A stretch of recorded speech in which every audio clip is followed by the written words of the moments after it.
একদিকে মায়ের জীবন মৃত্যুর যুদ্ধ, আরেকদিকে জীবনের এক গুরুত্বপূর্ণ পরীক্ষা। মাকে হাসপাতালে ভর্তি করে চোখের পানি মুছতে মুছতে পরীক্ষা কেন্দ্রে দৌড়ে এলেও পাওয়া গেল না প্রবেশের সুযোগ। এই হৃদয় বিতরক ঘটনায় এখন নাড়া দিয়েছে গোটা দেশকে। রাজধানীর মিরপুরে অবস্থিত ঢাকা শিক্ষা বোর্ড ল্যাবরেটরি স্কুল অ্যান্ড কলেজের এক শিক্ষার্থী বাংলা প্রথম পত্রের পরীক্ষার দিন কেন্দ্রে পৌঁছান প্রায় ১.৫ ঘণ্টা দেরিতে। জানা গেছে, পরীক্ষার সকালে স্ট্রোকে আক্রান্ত হন তার মা। পরিবারে বাবা নেই, আর দায়িত্ব নেওয়ার মতো কেউ নেই।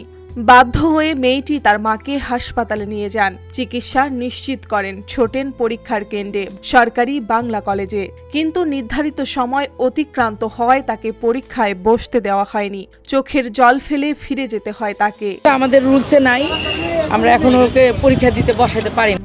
RICL TMX, যুগের পর যুগ স্থাপনা থাকে মজবুত। এই ঘটনার ভিডিও মুহূর্তে ভাইরাল হয় সামাজিক যোগাযোগ মাধ্যমে। অসংখ্য মানুষ প্রশ্ন তোলেন, নিয়ম কি সবকিছুর ঊর্ধ্বে?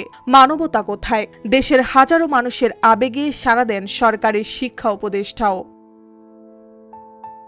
২৭ জুন শুক্রবার গণমাধ্যমে পাঠানো এক বিবৃতিতে শিক্ষা উপদেষ্টা সিআর আবরার জানান, মানবিক বিবেচনায় বিষয়টি গুরুত্ব সহকারে দেখা হচ্ছে।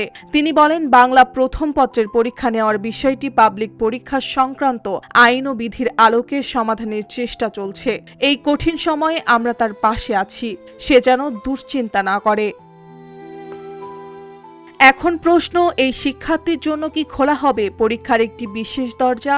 ভবিষ্যতের দোরগোড়ায় দাঁড়িয়ে থাকা একটি হৃদয়ের জন্য কি নিয়মে মিলবে একটুখানি জায়গা? মার্জিয়া মৌ, রূপালী বাংলাদেশ।